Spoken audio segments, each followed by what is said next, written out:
Mari kita mulai webinar menarik pada hari ini. Namun sebelum kita simak paparan narasumber, mari kita bahas dikit nih tema e-talk webinar kali ini, Copywriting 101, Copywriting for Personal Branding and Social Media. Ayo, siapa di sini yang tertarik pada dunia penulisan? Saya boleh lihat reaction-nya nih dari kakak-kakak, bapak ibu sekalian. Kasih reaction-nya dong, saya mau lihat berapa banyak nih. Wow, banyak banget ya, keren, keren, keren. Ternyata nulis itu nggak hanya sekedar menulis aja loh. Saat ini peluang kerja copywriter itu sangat menjanjikan baik kantoran maupun freelance. Nah, ingin mengasah keahlian copywriting, mulai dari dasar kepenulisan, seni menulis, hingga hasil tulis yang bisa menarik para audiens, tetap ikuti e-talk webinar kelima ini sampai akhir ya. Nah, senangnya Kak Indah, narasumber e-talk webinar 5, sudah bersama kita saat ini nih. Sebelumnya, saya akan bacakan profil dari Kak Indah terlebih dahulu ya. Boleh kita kasih reaction tepuk tangannya dulu dong. Oke, wow, banyak sekali ya. Saya akan membacakan CV dari Kak Indah nih, selaku narasumber pertama kita di e-talk webinar hari ini. Oke, wah luar biasa, banyak sekali ya yang sungguh excited nih. Yes, jadi Kak Indah Salimin ini merupakan content lead dan senior copywriter. Oke, bisa dilihat di layar masing-masing?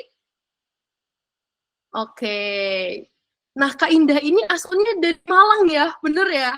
Mana nih anak Malang nih? Saya anak Malang kebetulan. Oh, atau bukan? Oke, ya saya akan bacakan langsung ya. Kak Indah Salimin, content lead dan senior copywriter, berpengalaman lebih dari 8 tahun dalam creative writing dan marketing. Luar biasa ya. Bisa dilihat dari edukasinya dari tahun 2010 sampai 2014 di Diponegoro University, Magister Komunikasi Strategis. 2019 sampai 2021, Sarjana Sastra Daerah Universitas Indonesia. Working experience-nya juga luar biasa ya, menjadi kontributor, editor, content lead, dan senior copywriter di Kumparan, Tomato Media Vietnam, sampai digital sekolah sampai saat ini. Teaching experience dari Kak Indah juga luar biasa nih. Dari November 2021, mengajar 2 sesi copywriting trainer untuk lecturers dari berbagai universitas di LPTK Kementerian Riset dan Pendidikan Tinggi. Agustus 2021, expert sharing session nih untuk generasi muda dalam expanding karir di copywriting di Astra Honda Motor. Dan 2022 sampai sekarang copywriting class for social media dan campaign di digital sekolah. Keren sekali ya CV dari Kak Indah.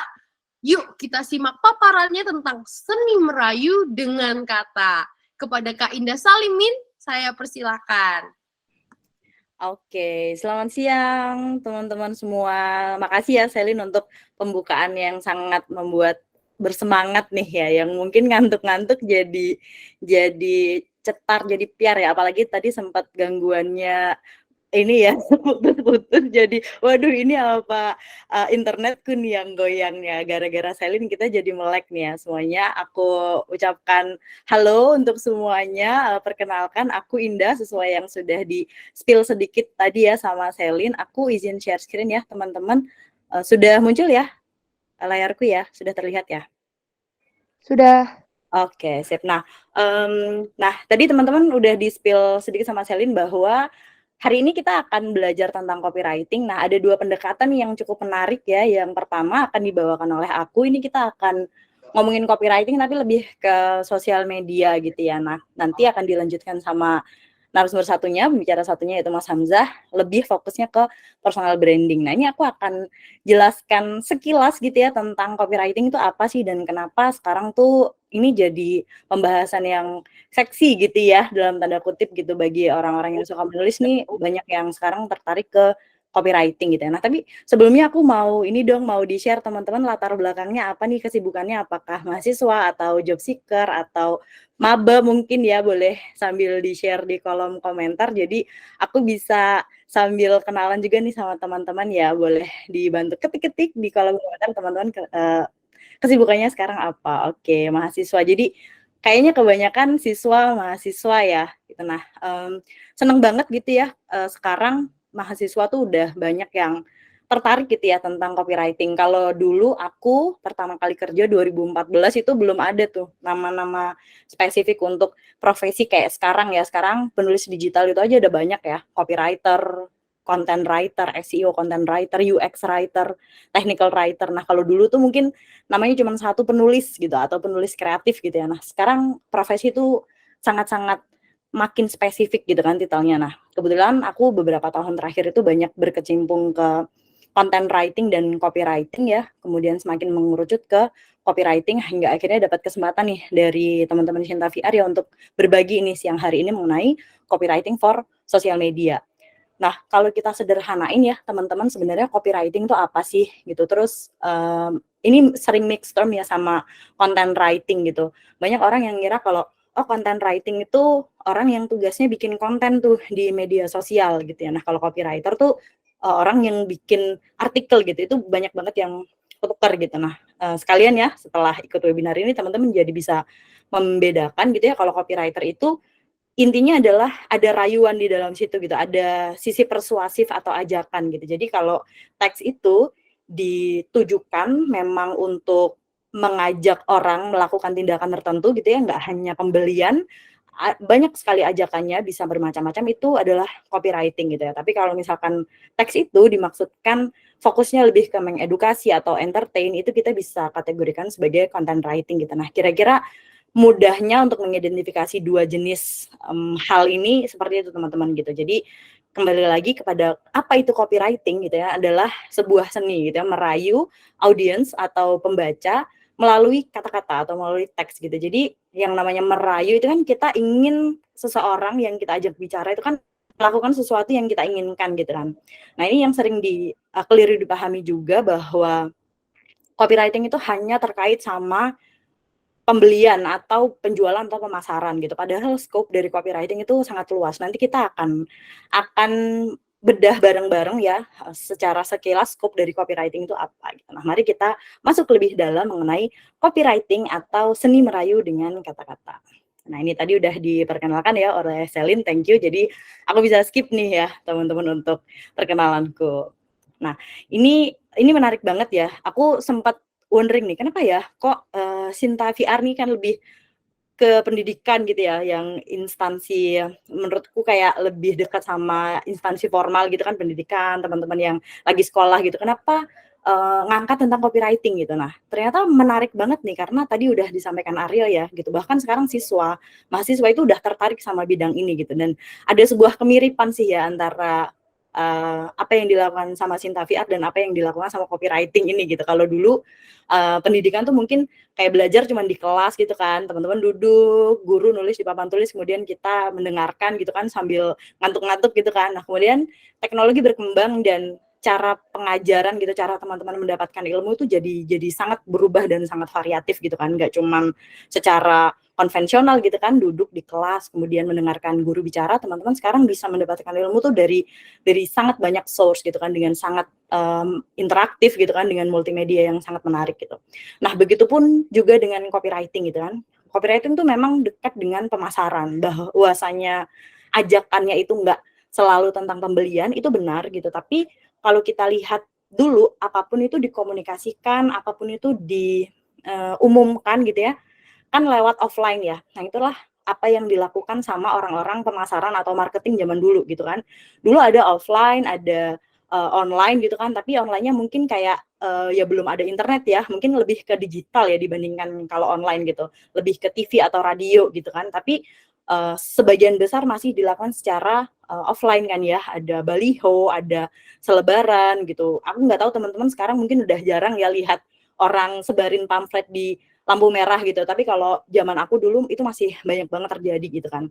Nah, kalau pemasaran zaman dulu tuh kayak gitu. Nah, tapi sekarang pemasaran dengan metode offline itu masih ada gitu kan, kita masih bisa lihat di sepanjang jalan ada baliho, ada poster, ada iklan-iklan yang ditempel di tiang listrik gitu kan, kalau teman-teman lihat sedot WC atau panggil badut ulang tahun dan sebagainya gitu kan, itu masih ada sekarang gitu. Tapi itu semuanya shifting sekarang gitu ke digital gitu. Sekarang orang mungkin lebih sejak pandemi itu ya gitu, orang udah lebih akrab gitu dengan media sosial, dengan platform online.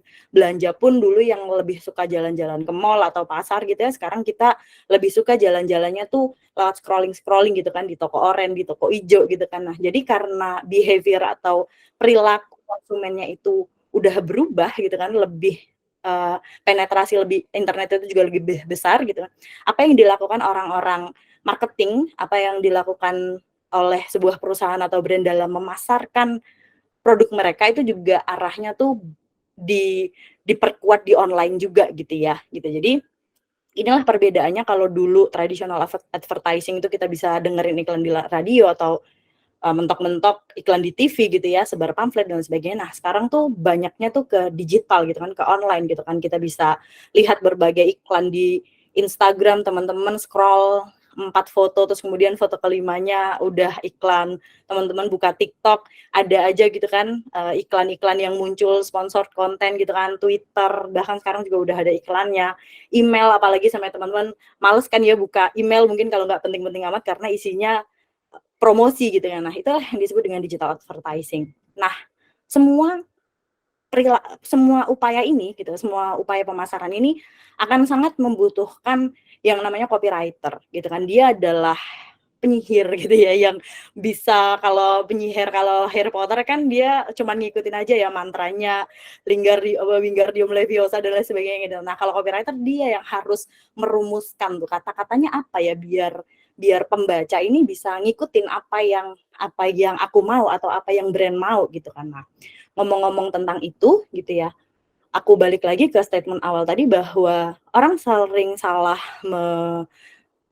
persepsi gitu kan bahwa copywriting itu cuman seputar jualan gitu kan. Nah, tapi kalau dalam praktiknya selama ini mungkin bisa berbeda ya dari berbagai praktisi yang lain, tapi kalau sepengalaman aku, scope dari copywriting itu sangat luas gitu, sangat luas. Jadi nggak cuman kita bikin iklan gitu, tapi banyak juga kepentingan-kepentingan lain yang ternyata itu butuh jasa kita gitu. Karena menulis memang adalah sebuah skill yang diajarin kalau sekarang malah dari TK ya. Dari TK tuh orang udah bisa menulis. Tapi bagaimana orang memiliki kemampuan untuk memahami instruksi yang kompleks, kemudian mentransfernya gitu ya, memformulasikannya menjadi informasi yang singkat, yang mudah dipahami dan sekaligus mengajak gitu kan, persuasif, itu ternyata skill yang nggak semua orang punya gitu. Dan itu adalah keahliannya copywriter gitu. Nah, sepengalaman aku apa aja sih yang dilakukan sama copywriter ya khususnya untuk brand atau kalau misalkan kita tuh kerja untuk sebuah perusahaan atau klien gitu ya. Nah, ini ada beberapa scope yang aku temui gitu. Yang pertama tuh copywriting tentunya untuk sosial media ya, kemudian marketing, kemudian direct response copywriting, brand copywriting, email copywriting, SEO copywriting, dan public relation copywriting, sama terakhir ada juga yang namanya technical copywriting. Nah, hari ini karena waktunya terbatas, aku akan bahas sekilas-sekilas, jadi teman-teman punya gambaran, oh ternyata kalau aku kerja jadi copywriter, kayak gini nih yang akan jadi makananku sehari-hari gitu ya. Jadi teman-teman nggak bisa memperluas gitu kan cakrawalanya terkait copywriting ini, bahwa kalau aku nanti memang tertarik untuk menjadi copywriter, aku harus siap nih menghadapi scope-nya yang ternyata tuh luas gitu ya, nggak cuma sekadar bikin konten di Instagram gitu.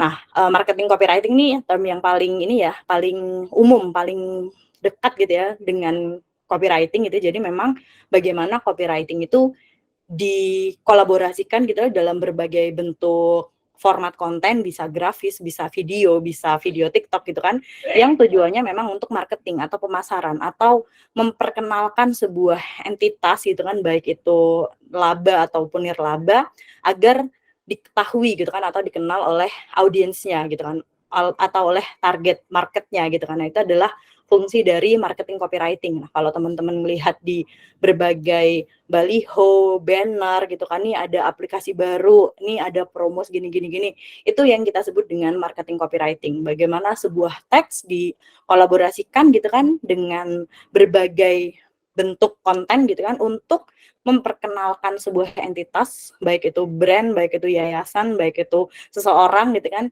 untuk hadir dan dikenal oleh audiensnya. Itu adalah scope dari marketing copywriting.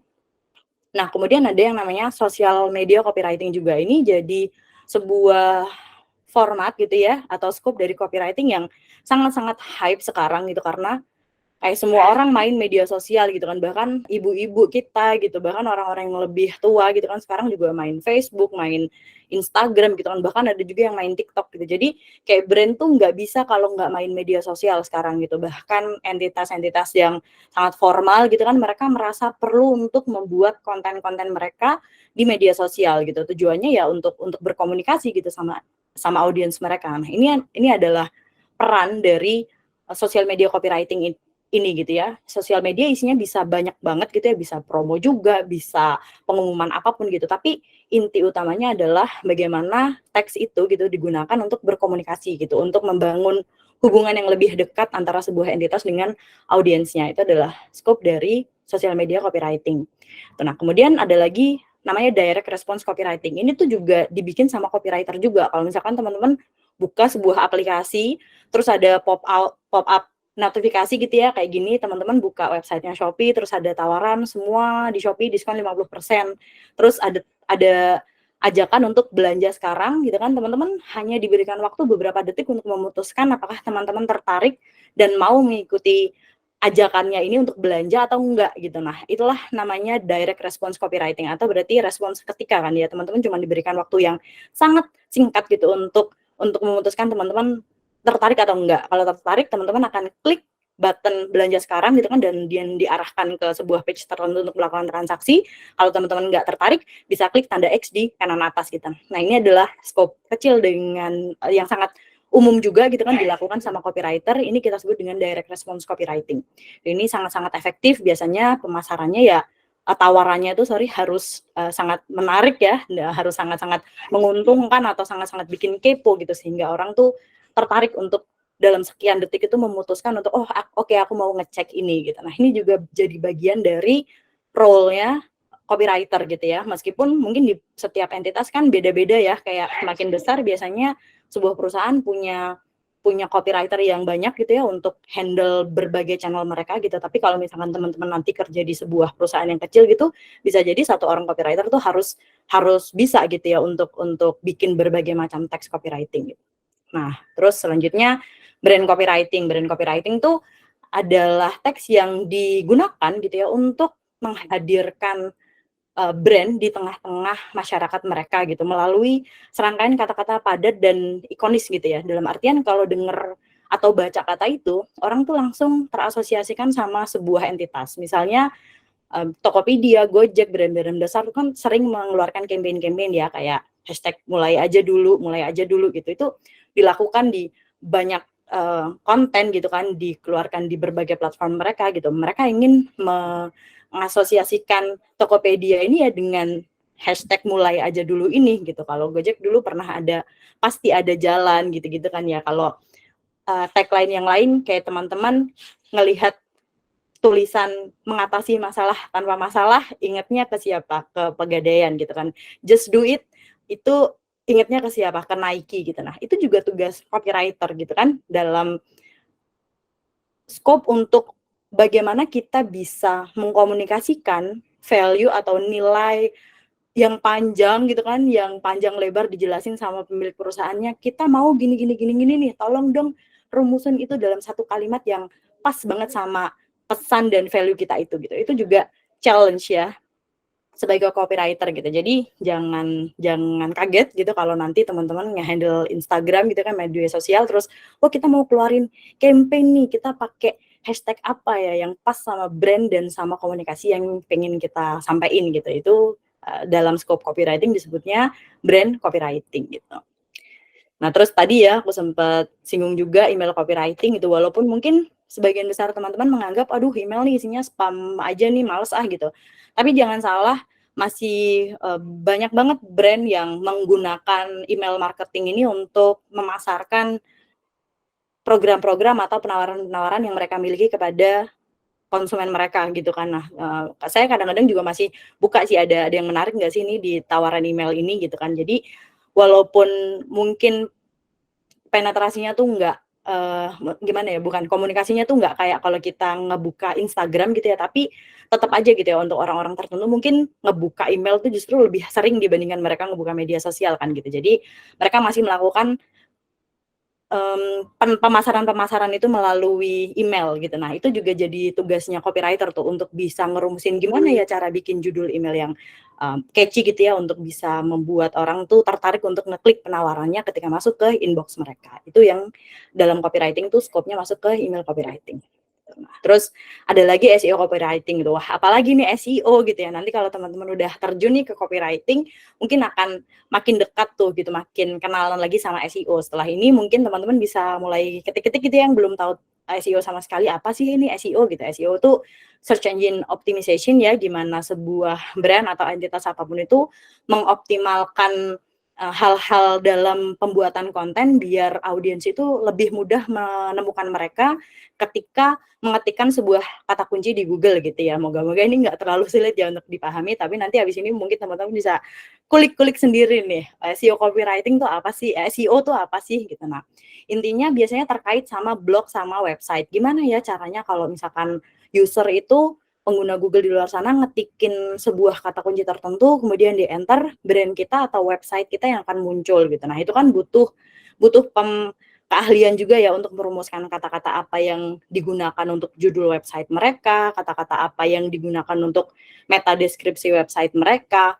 Hal-hal seperti itu mungkin kayak, wah itu kan tugasnya anak IT gitu. Iya betul, anak IT yang membuat sistemnya, tapi anak IT kan nggak tahu gimana merumuskan kata-kata yang pas gitu kan untuk audiens gitu. Nah, biasanya itu kolaborasinya sama copywriter juga gitu. Dan dalam copywriting ini scope-nya biasanya kita sebut ya SEO copywriting lah ya gitu, copywriting yang sangat bersisian dengan bagaimana mengoptimalkan search engine gitu untuk menambah exposure sebuah brand gitu ya. Nah, terus ada juga nih namanya public relation copywriting gitu. Wah, masa harus bisa PR juga gitu. Nah, kalau teman-teman ngelihat gitu ya, kadang ada brand yang blunder gitu ya, ada bikin kesalahan, terus mereka bikin statement atau mereka rilis sebuah press release, tapi makin dibully lagi sama warganet gitu kan. Mereka nggak ngerti caranya berkomunikasi yang benar sesuai sama permasalahan, sesuai sama konteks, sesuai sama audiens itu gimana sih caranya gitu. Nah, itu ternyata juga butuh keahlian khusus gitu kan. Nah, itu biasanya bisa kolaborasi sama copywriter juga gitu. Jadi tim PR-nya gitu kan, humasnya komunikasi sama copywriter, kita mau nyampein ini nih, tolong dong dibikin kontennya, tolong di-up di media sosial, tolong dong di-up di website. Nah, mereka kan mereka cuma bisa merumuskan apa sih komunikasi yang ingin kita sampaikan gitu, tapi bagaimana komunikasi itu sampai kepada audiens itu butuh keahlian kita gitu sebagai copywriter gitu. Nah, contohnya nih apa sih gitu, misalkan BCA nih ya, BCA banyak banget kasus penipuan gitu kan, ada orang yang minta kode respon, ada orang yang minta OTP gitu kan, CVV, jadi banyak akunnya di-hack gitu kan. Nah, ini kan mereka nggak ngajakin, ayo pakai promo atau ayo bikin akun di BCA atau ayo nabung yang banyak di BCA, enggak gitu. Mereka menyampaikan informasi yang enggak terkait sama penjualan atau promosi kan gitu, tapi mereka mengeluarkan campaign gitu kan, awas modus tolak dengan anggun gitu. Nah, hal-hal seperti ini kan anak humas jarang ya yang bisa kepikiran konsep kreatif seperti ini gitu, bisa bikin kata-kata yang ringkes tapi mudah dipahami bahwa oh kalau ada orang yang minta OTP-ku aku harus menolak dengan anggun nih gitu. Kepikiran aja kan ngajakin anggun gitu ya, beneran talentnya anggun gitu. Jadi nyambung banget. Nah, ini adalah salah satu scope juga yang biasa dikerjakan sama tim konten ya, termasuk di dalamnya copywriter gitu kan, ketika ada isu apa nih di perusahaan gitu, kita mau nyampein apa sih gitu kepada audiens gitu ya gitu. Nah, itu biasanya kita yang bertugas untuk merumuskan konsep kreatif termasuk kata-kata apa yang kita gunakan gitu agar lebih mudah dipahami oleh audiens, sekaligus komunikasi yang ingin disampaikan itu juga bisa nyampe gitu kan dengan tepat. Tuh. Nah, terus satu hal yang mungkin nggak disadari tapi juga menjadi scope yang sangat menarik dalam copywriting adalah namanya technical copywriting, teman-teman. Jadi kalau misalkan teman-teman beli barang yang melibatkan spesifikasi, contohnya kayak laptop, handphone, terus motor atau mobil gitu ya, itu teman-teman kan kalau misalkan udah ngerti nih kan, teman-teman mau beli MacBook gitu ya, mau beli laptop gitu, mempertimbangkan, aduh mau beli MacBook, Apple atau Windows ya gitu. Terus kalau teman-teman yang udah ngerti spesifikasi layar ini tuh maksudnya gini, itu kan kayak tinggal lihat spesifikasinya aja gitu. Misalkan di sebelah kanan ya, teman-teman bisa lihat spesifikasi produk titik 2, prosesornya M1 terus memorinya 8 GB, storage-nya 256 GB, keyboardnya Magic Keyboard gitu. Nah, kalau teman-teman udah ngerti term-term technical itu manfaatnya apa, terus kelebihannya apa, teman-teman akan langsung, wih cakep nih laptop ini gitu. Tapi untuk yang nggak ngerti kan nggak paham gitu, maksudnya M1 itu apa sih, maksudnya Magic Keyboard tuh kayak apa sih, maksudnya display 13 inch LED backlit itu apa sih gitu. Nah, inilah masuk peran copywriter juga nih teman-teman untuk menjelaskan term-term yang technical itu menjadi lebih awam, lebih mudah dipahami, sekaligus memikat gitu, sekaligus mengajak orang, lagi-lagi ya balik ke hakikatnya copywriting adalah untuk mempersuasi orang gitu, untuk tertarik dengan informasi yang disampaikan itu gitu kan, ya gitu. Jadi kayak gini, dia jelasin M1 gitu kan, chip kecil lompatan besar. M1 adalah chip pertama kami yang dirancang khusus untuk bla bla bla bla gitu kan. Oh, dia jelasin CPU 8 core, tugas selesai, irit baterai. Oh, ternyata CPU ini tuh maksudnya baterainya AOED ya, kayak gitu. Terus kekuatan baterai hingga 18 jam, tahan lebih lama tanpa diisi daya gitu. Oh, tanpa kipas, tanpa suara, tetap dingin. Oh, jadi laptop M1 ini nggak ada kipasnya tapi tetap aman ya, kayak gitu-gitu. Jadi untuk menyederhanakan term-term technical jadi lebih awam, mudah dipahami, sekaligus memikat gitu kan, persuasif itu bagian tugasnya copywriter juga gitu kan. Nah, kalau scope-nya, mau diomongin scope-nya itu apa sih? Nah, itu technical copywriting gitu. Gimana kita membuat tulisan-tulisan yang persuasif dari term-term yang technical gitu. Nah, kalau kita ngomongin scope-nya kayak gitu. Nah, mungkin nanti akan ada pertanyaan nih teman-teman terkait ini, tapi kita simpen dulu ya. Kita kumpulin pertanyaannya sampai akhir nanti baru teman-teman bisa mulai tanya-tanya. Aku akan tutup dengan satu materi yang sebenarnya ini nggak cukup disampaikan dalam waktu yang singkat ya, tapi buat landasan teman-teman aja gitu. Kalau ini pertanyaan sering banget muncul gitu, gimana caranya bikin copywriting yang bagus gitu. Nah, untuk memulai itu setidaknya teman-teman harus tahu gimana cara nulis yang bener dulu gitu kan.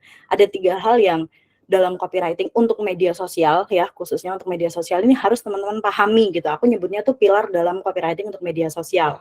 Untuk bisa nulis yang menarik, yang benar gitu, teman-teman harus tahu platformnya dulu gitu. Teman-teman mau nulis konten ini untuk Instagram kah, untuk Twitter kah, untuk Facebook kah, untuk LinkedIn kah gitu kan, karena setiap media sosial itu punya karakteristik audiens yang berbeda, jadi teman-teman nggak bisa nulis dengan komunikasi yang sama untuk audiens Instagram dengan audiens Twitter dengan audiens LinkedIn, itu nggak bisa gitu. Teman-teman harus tahu platformnya apa dulu gitu. Kalau kita balik ke diri kita sendiri, mungkin teman-teman indah gitu ya, indah di Instagram, dengan indah di TikTok, dengan indah di LinkedIn itu aja, kita bisa jadi persona yang berbeda gitu. Begitupun dengan karakteristik umum gitu ya dari platform itu biasanya beda-beda. Jadi kalau kita mau nulis yang menarik, ya kita harus tahu dulu secara spesifik kita mau nulis di platform apa.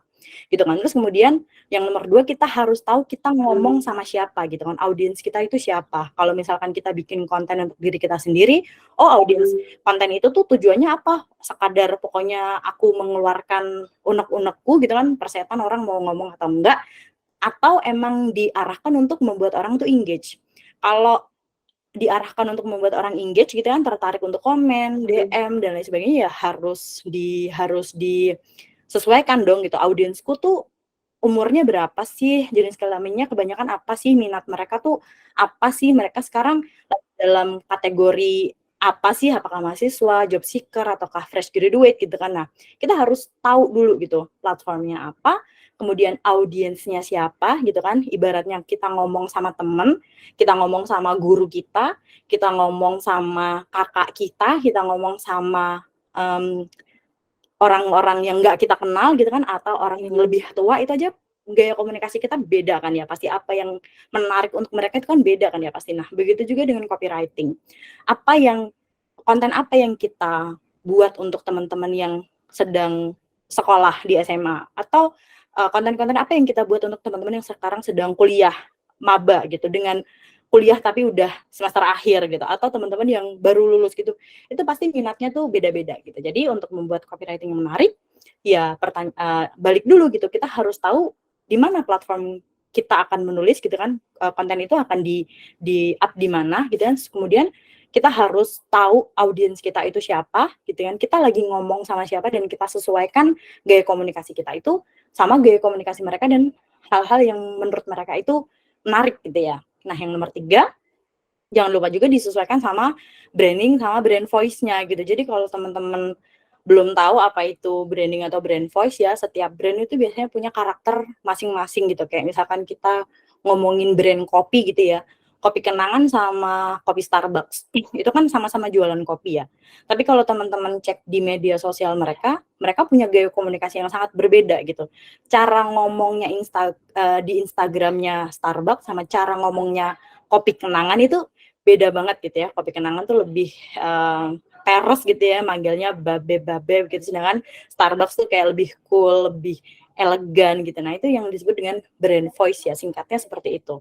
Nah, kalau teman-teman handle brand, ya teman-teman nggak bisa make persona diri teman-teman sendiri. Wah, aku Indah, aku sukanya komunikasi yang casual, yang ramah banget, bla bla bla. Tapi kalau handle brand yang personanya brand voice-nya mereka serius, ya nggak cocok dong gitu. Jadi pertanyaan gimana cara bikin copywriting yang baik gitu ya, yang menarik, kita balik lagi ke harus memahami 3 hal ini dulu gitu. Yang pertama, platformnya apa, kita akan menulis di platform apa, yang kedua audiensnya siapa, dan yang ketiga gimana branding dan brand voice dari akun yang kita pegang gitu kan. Mau pegang akun sendiri atau akun brand, nah kita harus tahu dulu karakter yang ingin ditampilkan di media sosial itu seperti apa.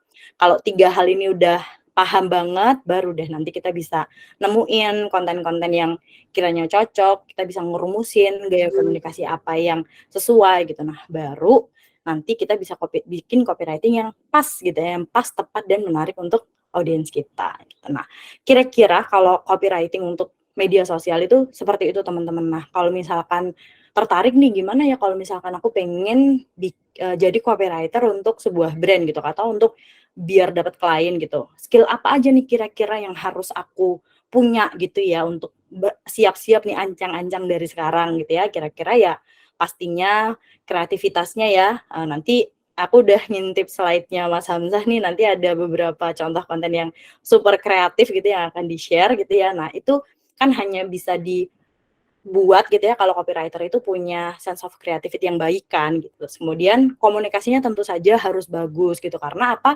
Tugasnya kita kan menyampaikan informasi kan ya. Kalau komunikasi kita aja nggak benar gitu ya, kalau kita aja nggak bisa menulis atau ngomong menyampaikan sesuatu dengan persis gitu ya, gimana kita bisa menyampaikan informasi untuk orang lain atau bahkan brand atau perusahaan yang kita handle gitu ya. Terus grammar dan spelling tentu saja seorang copywriter harus punya wawasan dan kemampuan teknikal yang baik terkait ejaan, penguasaan kata-kata gitu kan, punya kosakata yang banyak gitu ya untuk bikin kata-kata yang lebih variatif, lebih segar, lebih menarik gitu ya.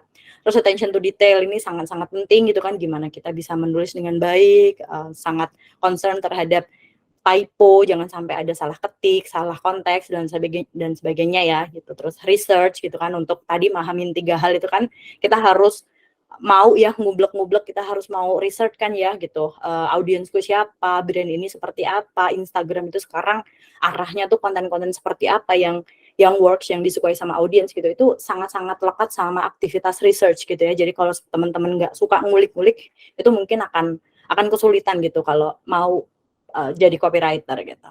Terus problem solving ya, karena ya setiap pekerjaan pasti ada problem solvingnya ya lah ya, kita ada masalah yang nanti menghadapi, dan akan sangat penting kalau teman-teman terlatih gitu ya problem solvingnya dengan baik gitu. Terus teknologi skill sangat penting untuk bisa pakai tools-tools yang berguna gitu ya, gimana cara memahami algoritma, bagaimana cara menggunakan tools untuk tracking trending konten misalnya, itu sangat-sangat berguna gitu. Terus time management gitu kan, biasanya kan anak sosmed itu kan jadwalnya itu kan tight ya gitu. Misalkan handle sebuah brand yang setiap hari harus naik 1-2 konten, itu kan teman-teman harus punya time management yang baik biar semua konten yang ingin kita keluarkan di media sosial itu bisa di-up sesuai sama jadwalnya kan. Gitu. Yang terakhir interpersonal skill, kenapa? Karena copywriter tuh nggak akan bisa bikin konten sendiri gitu. Mungkin terjadi gitu, tapi idealnya ya dia hanya provide text aja gitu. Tapi kalau misalkan itu dibikin jadi grafis atau video, itu kan dia harus kolaborasi sama orang lain kan. sama graphic designer, sama videographer, atau tadi SEO berarti sama tim IT gitu. Jadi dia harus punya kemampuan interpersonal yang baik gitu kan, komunikasi yang baik sama timnya agar pekerjaannya tuh bisa selesai dengan maksimal dan tepat waktu gitu. Nah, udah sih sekian dari aku ya. Tias Mirasih pakai baju biru, terima kasih dan sukses selalu. Thank you, aku kembalikan ke Selin. Luar biasa sekali. Boleh kita kasih tepuk tangannya untuk Kak Indah Salimin. Wow, closing statement-nya keren banget ya, Kak. Wow, kita tadi sudah membahas tips and tricks dalam hal-hal teknis seputar copywriting ya. Thank you banget ya Kak Indah atas trik seni merayunya nih dengan katanya yang sangat informatif sekaligus praktis ya untuk kita semua. Insightful banget deh, kayaknya asik banget nih ya untuk jadi copywriter. Gambaran umum tentang copywriternya juga udah dikasih tahu ya dari Kak Indah tadi. Nah, tapi kakak-kakak semua ini sepertinya masih haus nih ya akan ilmu. Inilah saatnya kita akan simak paparan materi dari narasumber kita yang kedua, Kak Hamzah Muhammad tentang copywriting personal branding. Sebelumnya saya akan bacakan profilnya terlebih dahulu ya. Oke, seperti yang sudah terlihat di layar masing-masing nih kakak-kakak semuanya. Kak Hamzah Muhammad merupakan senior copywriter. Luar biasanya skillnya ini diraih melalui membaca, di mana membaca dan juga menulis itu merupakan passion dari Kak Hamzah. Di tahun 2019, Kak Hamzah membentuk kolektif hub bernama Atelier Sermai di Rawamangun, Jakarta Timur. Nah, bisa dicek di Instagramnya @atelier-sermai. Oke, nah bisa dilihat ya ini ya Bapak, Ibu, dan rekan-rekan semuanya, edukasi dari Kak Hamzah ini luar biasa nih. Di tahun 2009 sampai 2014, Universitas Indonesia Bachelor's Degree in Ilmu Susastra, Program Studi Sastra, Fakultas Ilmu Pengetahuan dan Budaya, 2015 sampai 2018, Master Degree S2 di jurusan Bahasa dan Sastra Inggris di Universitas Indonesia. Awards yang didapat dari Kak Hamzah juga banyak banget ya. 2011 sebagai Hibah Riset Pekan Ilmiah Nasional Dikti. Kemudian 2012-2013 penulis esai terbaik Hibah Riset Pita Universitas Indonesia, dan masih banyak lagi sampai Indo Collective Map British Council. Experience dari Kak Hamzah juga luar biasa banget nih. Wow, saya sampai bingung banget nih bacanya karena banyak banget ya. Ada dari IV sebagai staf divisi kebudayaan, kemudian Dirjen Kebudayaan RI 2019 sampai 2020, editor KKI dan PKN, juri penghargaan, kurator, dan banyak sekali. Wow, pastinya dari kakak-kakak semua udah nggak sabar ya. Langsung aja kita simak paparannya dari Kak Hamzah, kami persilahkan.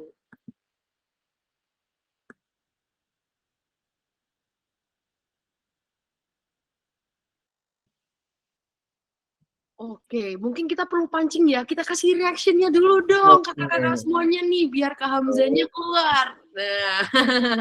Halo, selamat Halo, siang. Kak. Kedengaran suaraku, Selin? Siap, kedengeran. Oke. Terima kasih udah dikenalin tadi. Nama saya Hamzah Muhammad, bisa dipanggil Hamzah. Senang bisa banyak yang datang ke diskusi sesi kali ini ya. Tadi kami nggak nyangka, kami sempat diskusi di belakang, saya sama Indah sempat ngobrol gitu, dan nggak nyangka bakal banyak gitu, sebanyak ini gitu, siang-siang dan weekend. Oke. Terima kasih Kak Indah udah ngejelasin sebagai suara di awal mengenai copywriting sebagai bidang, ya dalam hal ini mungkin trendy ya, bagaimanapun kita bisa katakan. Mungkin dulu tuh nggak se-catchy sekarang ya. Kalau dulu tuh biro iklan, kacrut namanya kurang asik gitu. Dan kalau sekarang tuh kayaknya yang keren gitu, bahwa korporasi itu menjadi bagian dari keseharian dan kita nggak usah khawatir akan hal itu gitu. Kalau dulu kan ya biro iklan ya sifatnya sangat kaku gitu ya. Nah, terkait hal itu dan juga Indah juga sempat memaparkan mengenai sosial media. Kayaknya saya akan menjelaskan, bukan kayaknya, saya akan menjelaskan mengenai terusan praktis daripada copywriting itu sendiri, dan gimana sih kalau copywriting itu diterapkan dalam konteks media ya, multimedia atau nantinya juga di sosial media.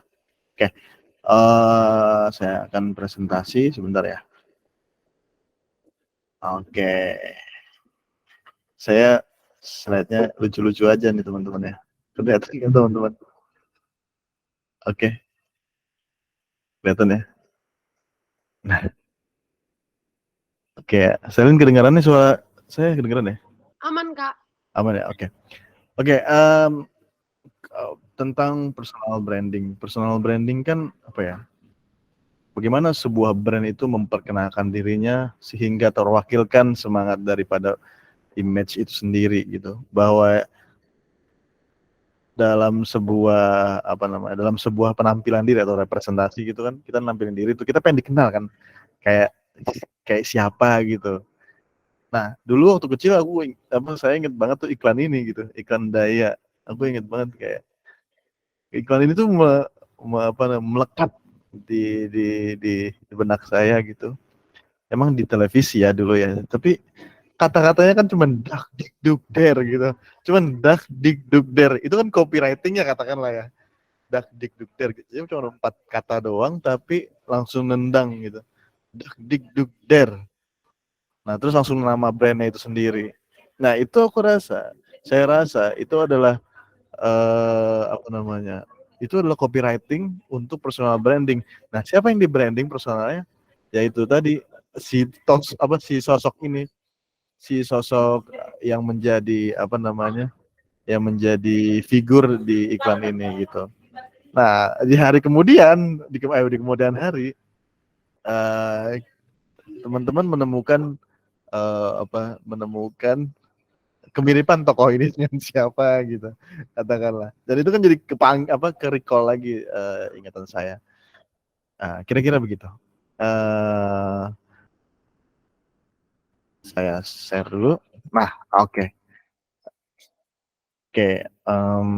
Kenapa sih kita butuh yang namanya copywriting dan atau bisa dikatakan branding atau personal branding itu nggak bisa lepas daripada copywritingnya.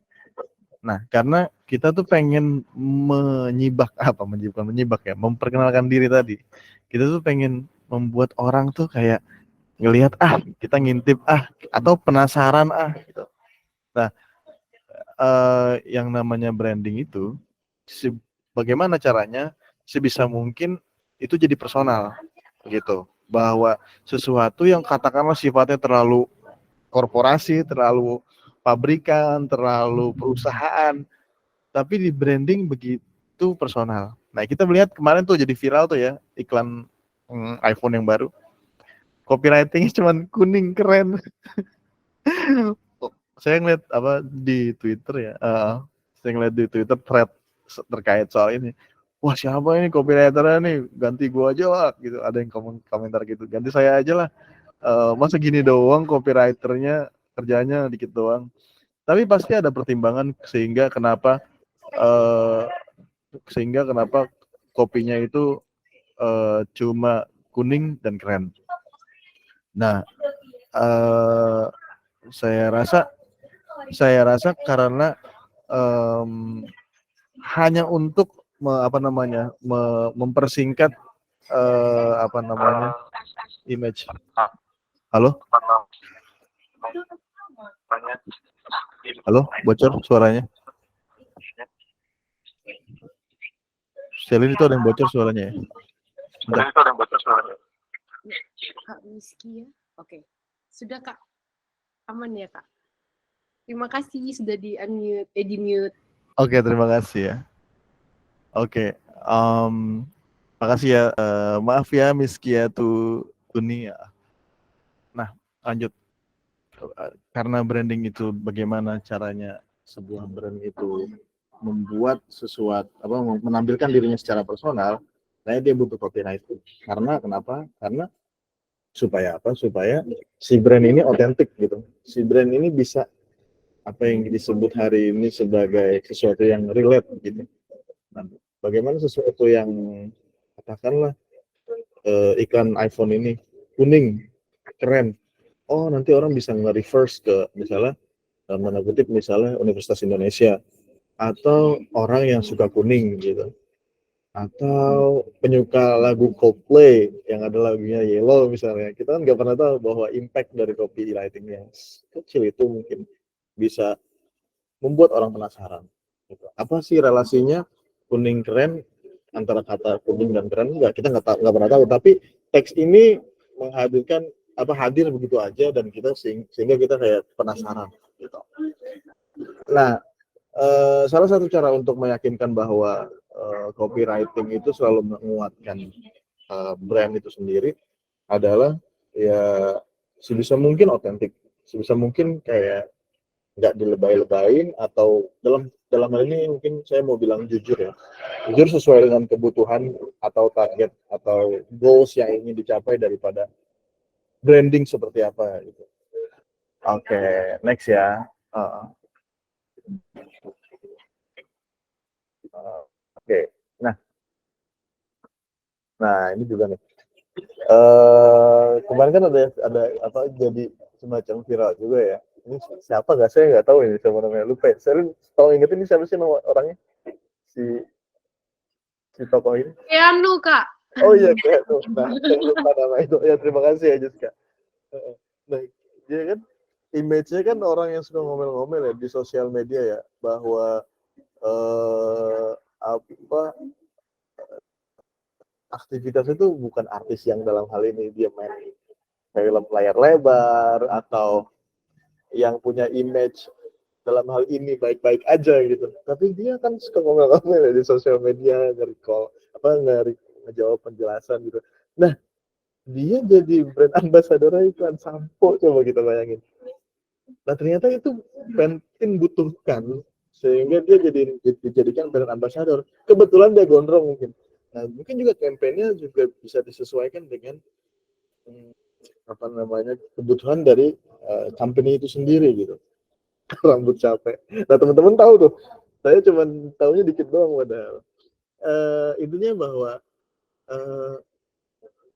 Pantene mungkin Pantene tuh artinya butuh representasi untuk menampilkan dirinya yang kagak mainstream, yang tidak mainstream sama sekali gitu. Nah, ditampilkanlah Keanu yang rambutnya lepek gitu, yang sebelumnya mungkin siapa ya, saya nggak tahu ya, apakah Anggun apa siapa gitu kan cantik gitu ya. Nah, dia ditampilkan secara tidak mainstream. Nah, di situ saya rasa Pantene ini berhasil membuat branding jadi personal gitu. Jadi kayak wah ini ngelawan arus nih, wah ini ngelawan sesuatu yang normatif atau sesuatu yang biasa-biasa aja gitu. Nah, jadi ketika branding itu udah personal, nah branding menjadi kayak jujur gitu, menjadi kayak nggak ada jarak antara si brand sendiri dengan si target audiensnya gitu. Oke. Nah, copywriting adalah sesuatu yang mengantarkan itu menuju proses antara si brand itu sendiri biar lekat dengan sama user gitu. Oke. Cara kamu menampilkan diri kepada dunia seperti apakah kamu ingin dikenali dan mengapa dunia perlu mengenali? Ya kayak kita kenalin diri ke teman-teman yang baru gabung, kita baru gabung ke tongkrongan gitu. Kadang awal-awal so asik, tapi itu ada upaya kita mengenalkan diri kita kan dan mengenali orang lain. Nah, kita setelah kita mengenalkan diri kita, terus kita pengen dilihat seperti apa kan. Nah, itulah branding sebetulnya. Cara kita bergaul dan copywriting mengantarkan itu gitu. Copywriting activates your inner personality, ya ini benar banget sih gitu. Bahwa kita bisa bebas, ya kita bisa punya latar banyak ya, variatif ya. Tapi kata-kata bisa fleksibel gitu. Kata-kata tuh bisa punya daya yang atau bahasa tuh bisa punya daya yang bisa memengaruhi orang dari latar manapun gitu. Kira-kira begitu teman-teman. Pada semangat ya, kayaknya slide-nya lucu soalnya. Oke. Nah, personal branding terkait hal itu lagi. Nah, ini kan ada juga nih Personal branding, make it relate to anyone. Yes, seperti saya sebutkan bahwa penting bahwa ketika membuat personal branding itu, ini kontrasnya daripada daripada iklan sampo tadi ya, Pantene. Kita tahu ya Iwan Fals, siapa sih nggak tahu ya. Living legend, dia masih sampai sekarang masih hidup dan aktif bernyanyi, konser di mana-mana. Saya rasa ini tidak begitu susah gitu untuk menjual brand baru daripada kopi itu sendiri. Tapi di sini bekerjalah copywriting, ya, bongkar kebiasaan lama. Kita tahu lagu Iwan Fals yang salah satunya paling beken adalah atau populer adalah Bongkar kan. Nah, terus Iwan Fals juga punya basis massa OI gitu. Orang Indonesia perlu yang top. Nah, top itu adalah nama brandnya. Jadi bagaimana nyampurin itu semua, membuat circular, membuat kata-kata, membuat kopi, membuat copywriting ya, maksudnya membuat kopi gitu, sehingga semua elemen itu nyambung gitu, sehingga membuat elemen itu nyambung, relate gitu. Nah ini contohnya, kopinya orang Indonesia, tagline-nya gitu kan. Berarti kita bisa bayangin banyak banget perubahan di tahun tahun brand ini rilis, brand ambasadornya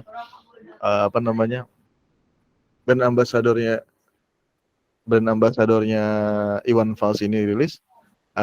Saya rasa banyak banget yang berubah gitu. Jadi orang pada ngopi ke top kopi. Minimal katakanlah OI, orang-orang Indonesia. Basisnya Iwan Fals, pendengar Iwan Fals. Nah, copywriting bekerja di posisi ini untuk menjadi proses gitu, menjadi proses pengantar tadi, sehingga orang bisa relate terhadap apa yang kira-kira mungkin nggak suka ya gitu. Mungkin pendengar Iwan Fals nggak suka awalnya, tapi asik juga nih, top lah, udahlah kita bongkar aja lah. Tadi gue ngopi apa gitu, brand lain gitu, kayak gitu sih. Dan memberi kesan terkait keterampilan atau kualitas tertentu, ya tentu. Ya, saya nggak tahu berapa Iwan Fals dibayar untuk iklan ini jadi brand ambassador, tapi kayaknya masih dipakai sampai sekarang. Saya nggak pernah ngeliat lagi gitu brand ambassador daripada top kopi ini, karena mahal juga. Kata-katanya bagus copywritingnya sejak awal rilis. Oke, kita next slide. Oke. Next slide, define your branding for individual, group, organisasi atau perusahaan. Saya sempat mikirin aja pas lagi bikin slide ini, kenapa ya saya jarang nemuin di sosial media iklannya Agnesmo gitu, Fresh Care gitu. Tapi brand ini nih, brand Fresh Care itu adanya di transportasi umum, guys. Ini tuh menarik bahwa padahal kan Agnesmo kayak diva gitu ya, tapi kok nongolnya di transportasi umum. Karena itu ditampilkan Agnesmo yang segar, yang energik, yang tetap bersemangat. Nah, hal-hal yang kayak gitu yang ditampilin biar nggak mabuk. Nah, bisa jadi tuh biar nggak mabuk tuh. Dan place dalam tanda kutip, berarti copywriting itu juga terkait dengan placement ya, penempatan di mana ia ditaruh gitu. Nah, saya jarang loh ngeliat ini iklan Fresh Care di sosial media loh, bener, kecuali di kereta, di KRL, dan kita bayangin ini iklannya tahan banget ya kan, nggak kemana-mana gitu, jadi digantung terus aja gitu di langit-langit kereta dengan muka Agnesmo yang tersenyum segar, seolah-olah tidak capek kerja pulang pergi, ya kira-kira gitu. Awalnya kita harus iklannya juga ada di pesawat. Nah mantap nih, kamu pasti sering naik pesawat, berarti kan menandai hal-hal tertentu daripada daripada goals yang ingin dicapai daripada brand itu sendiri gitu. Tapi awalnya kita perlu tetap membatasi kayak buat siapa sih kita gitu, buat siapa sih brand kita, dan mau kemana gitu. Karena kalau tidak dibatasi, ya mustahil banget kita bisa memuaskan semua orang dan membuat semua orang senang kan. Menjadi people pleasure itu memang melelahkan. Jadi jangan ambil itu, bahwa kita pengen memilih brand kita seperti ini dan dengan itu kita cukup bahagia, ambil aja itu ketimbang menyenangkan banyak orang. Oke, next. Nah, ini fundamental of personal branding. Oke, kita mulai dengan value yang pertama. Untuk membuat sebuah copywriting yang bisa memicu atau memperkuat personal branding itu adalah kita mulai dengan value bukan price, sehingga orang ketika beli harganya mahal nih, tapi udah kita ambil value-nya gitu. iPhone kuning, aneh banget nih kuning nih, kenapa ya gitu. Kita tahu value-nya iPhone, dan iPhone menambahkan kata keren di dalam campaign-nya. Kuning keren, iya sih nggak ngejawab sih, tapi ya keren lah, oke, gue beli gitu. Ada kayak gitu ya. Jadi orang lupa, meskipun harganya pasti belasan juta, apa nggak tahu ya saya berapa ya. Saya bukan pengguna iPhone. Oke, yang kedua adalah sehebat apapun semanusiawi mungkin. Jadi Pantene tuh pasti keren sih. Pantene tuh bisa membayar orang lebih keren daripada si Keanu. Tapi dia butuh itu. Tapi dia butuh Keanu kan. Supaya lebih manusiawi. Ya kan? Top begitu juga tadi iklan top misalnya. Butuh bisa orang lain itu yang berambasador yang ganteng gitu kayak Nicholas Saputra gitu ya. Bisa gitu memengaruhi banyak remaja-remaja galau kan.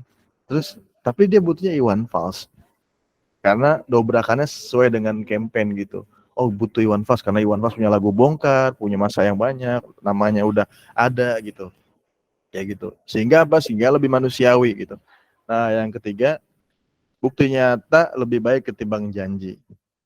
Nah, katakanlah bahwa sebuah brand kalau teman saya datang sebuah brand ini akan akan diketahui kualitasnya ketika ia menampilkan dirinya secara nyata. Jadi bukan saya bilang bahwa vulgar ya tampilannya, cuman kayak kita ngelihat di iklan Pantene misalnya, kita tahu kan image orang tuh tentang Keanu kan kusut ya, ngomel-ngomel. Tapi pas di Pantene dia bisa ngeblow gitu rambutnya loh, lurus loh. Ya pasti itu dicatok ya, diurus lah. Cuman kan ada perubahan gitu, ada pergeseran sehingga itu menjadi pemaknaan. Oh, orang tuh bisa jadi berubah, jadi terawat setelah pakai Pantene gitu. Nah, yang keempat adalah kenali segmentasi target yang ingin dicapai. Ya itu seperti slide sebelumnya bahwa mengenali pada siapakah brand kita, pada siapakah juga kopi yang kita bikin itu akan diterima, kita harus pikirkan itu. Yang kelima adalah percaya diri, interaktif, dan bisa dipercaya. Nah, yang terakhir tuh paling berat tuh, bisa dipercaya tuh. Kadang orang nggak percaya kita, padahal kita udah meyakinkan diri. Ya, tapi kan copywriting ada bukan untuk ngotot gitu ya. Iya dong. Ya, itu kan cheap gitu ya. Apa namanya? Nggak ada seninya kalau kata Kak Indah gitu. Jadi kita menampilkan diri kita atau brand kita secara dewasa tanpa kita bilang iya dong ngertiin gue dong. Nah, orang dewasa nggak pernah bilang ngertiin gue gitu, kayak gitulah kira-kira. Ini ada berapa slide sih? Astaga, banyak banget. Oke, lanjut aja ya. Oke. How to make your copywriting trusted. Tawarkan kejujuran, kerendah hatian. Jadi kita mendingan jujur deh, nggak apa-apa deh gitu, ketimbang kita membohongi publik, membohongi target audiens kita. Yang kedua adalah posisikan dirimu sejajar dengan lawan bicara.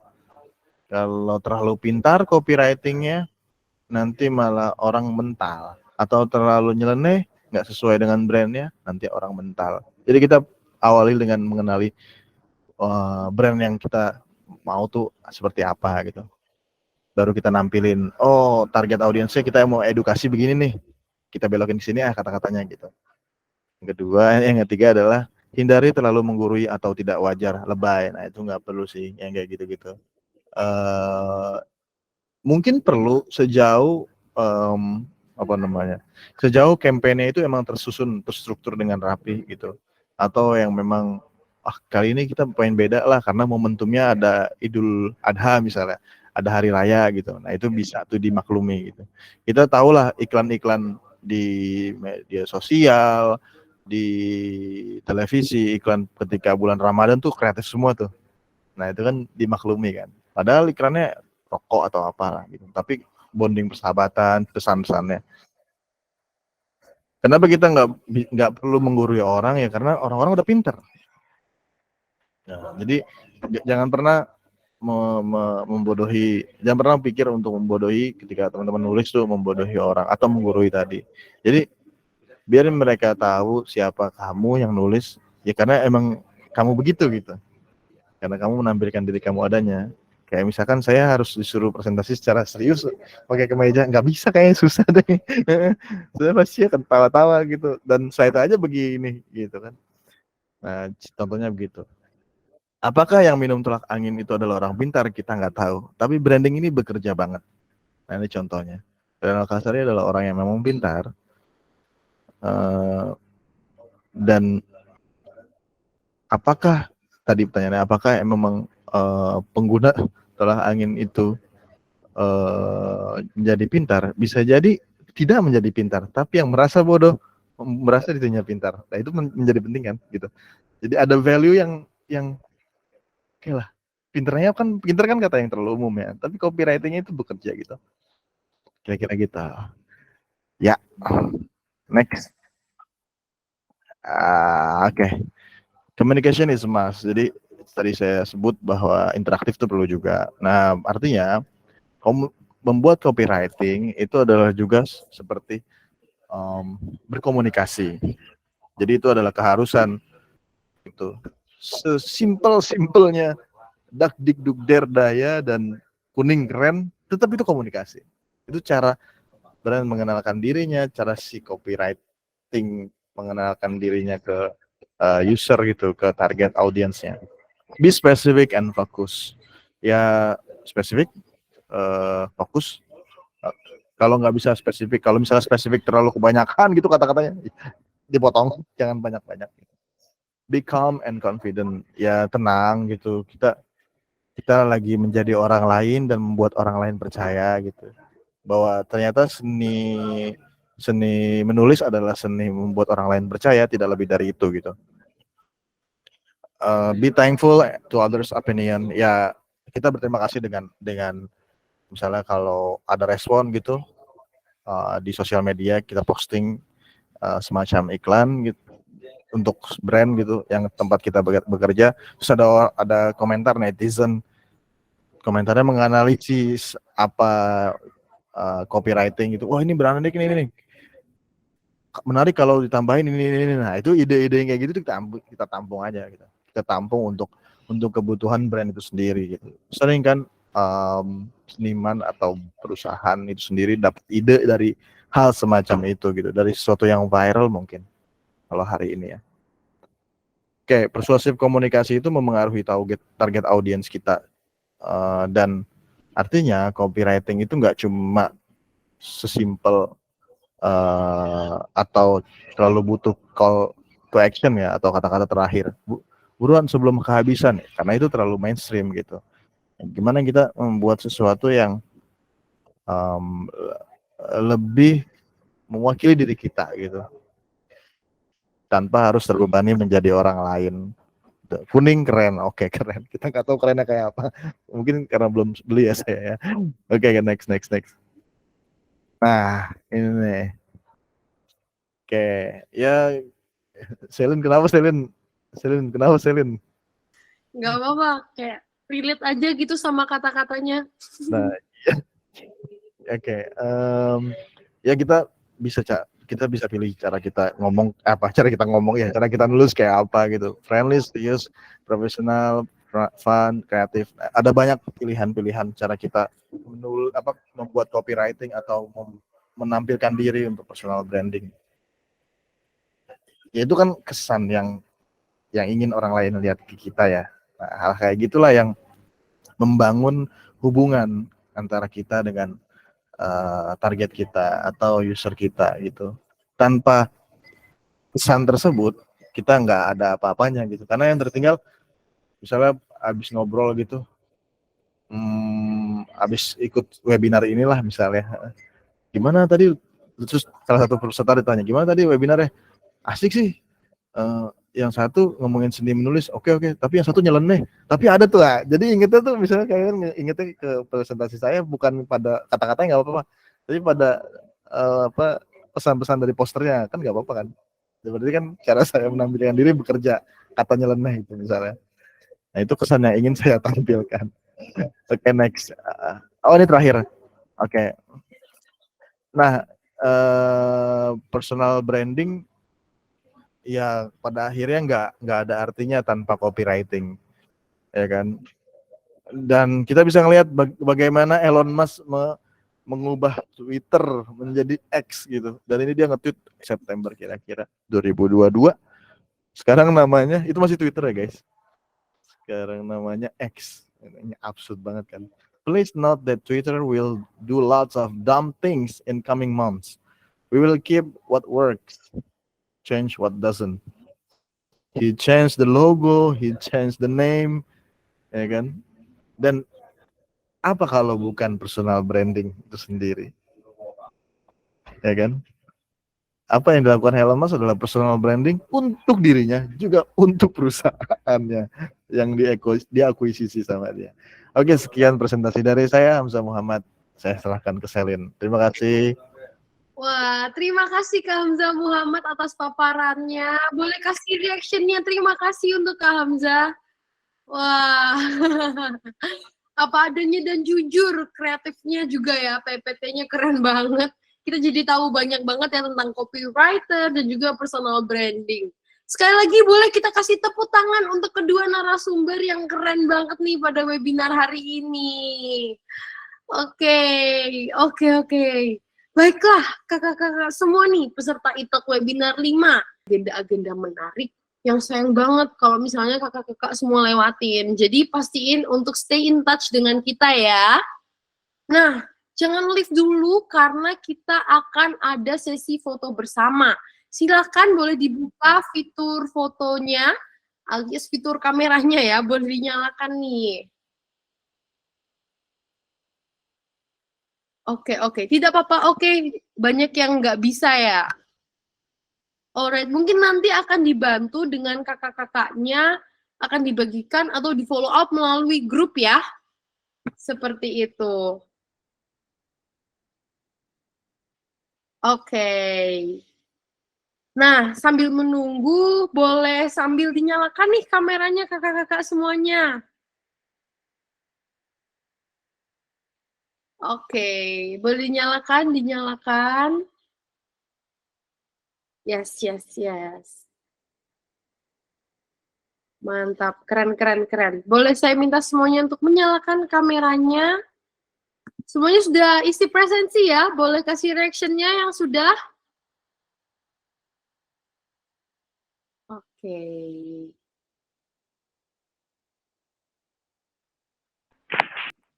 Presensinya nggak bisa, Kak, linknya, Kak. Oh, untuk link presensinya belum bisa ya? Oke, baik. Oke.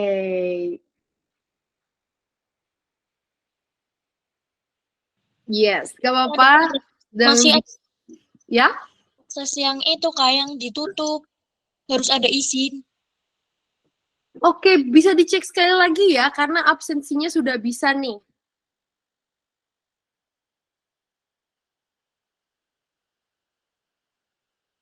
Yes. Boleh diisi, boleh dicoba lagi ya. Asik. Oke, sudah bisa. Mantap. Boleh segera untuk mengisi presensinya ya. Bagi yang sudah, boleh langsung aja nih menyalakan kameranya. Karena kita akan masuk ke sesi foto bersama.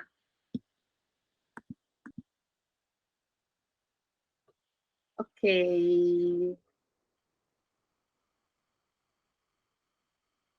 Wah. Aman ya, teman-teman semuanya? Aman. Boleh saya minta untuk menyalakan kameranya nih, Kak Ziza, Kak Kalmi Echa, Kak Habibah. Kak Adrianti, Kak Yaya, Kak Anissa, dan 245 partisipan lainnya. Boleh dibantu dong temani saya ya untuk menyalakan kameranya. Asik. Oke, langsung saja dipersiapkan gaya terbaiknya ya. Akan saya bantu hitung untuk kakak panitia apakah sudah aman. Oke, langsung saja kita berfoto bersama. Gaya pertama, 1, 2, 3. Lagi. 1, 2. Oke, ada kolom komen ya. Mohon jangan di komen sebentar ya, Kak, biar tidak menutupi wajah-wajah yang lain ya. Iya, nggak apa-apa, ngobrol aja. Oke, kita foto ya. 1, 2, 3. Boleh konfirmasi dari panitia apakah aman? Aman, aman? Yes. Oke, terima kasih semuanya. Saya Selin Krista, pamit undur diri. Sekali lagi, Sinta VR dan Milia Lab berterima kasih atas partisipasi Bapak, Ibu, dan rekan-rekan sekalian. Terima kasih juga kepada Sejuta Cita sebagai partner dalam program kami. Selamat sore. Nah, saya nggak mau kalah nih dari Kak Indah. Tias Mirasih beli saus bulgogi. Terima kasih, sampai bertemu lagi. Sampai bertemu di program Sinta VR dan Milia Lab berikutnya. Salam bahagia semuanya. Keren. Happy weekend. Happy weekend guys. I love you guys. Terima kasih. Jangan lupa untuk di-follow Instagram dari narasumber kita ya, bagi yang ingin bertanya-tanya lebih lanjut lagi. Boleh live ya. Terima kasih semuanya. Bye-bye semuanya. I love you. Happy weekend.